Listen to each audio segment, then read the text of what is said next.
I've talked a lot about web browsers and web servers and the communication between the two, but we haven't really discussed that actual communication because really that's the linchpin. Without knowing how it works, well, it just doesn't work, period.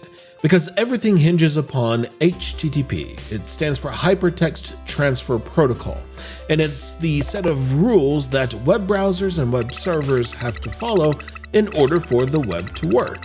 So we would use a web browser to send a request to the web server for a particular resource. It can be a web page, an image, a CSS file, a JavaScript file. It can be a text file. And that request is formatted according to the rules in the HTTP protocol. It contains the resource that we want to request, the size of the request. It also contains any information that we might need to include with the request. But then the web server is going to receive this request and process it because it understands HTTP, and it will send a response back to the browser.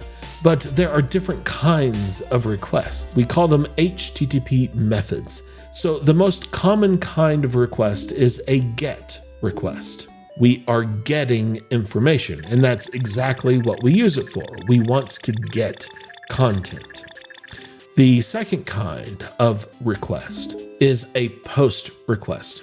And this is where we are essentially telling the server that we want to create a new resource. But of course, in order for the server to do that, we need to provide all of the information that the server is expecting to create a new resource. Well, like a blog.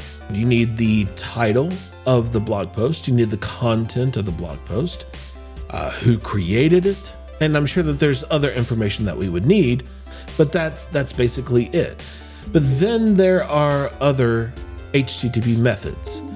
There is a put and a patch, and both of those are for updating a resource. But then finally, there is a delete request. So we would send a delete request for the resource that we want to delete, and the server would delete that resource.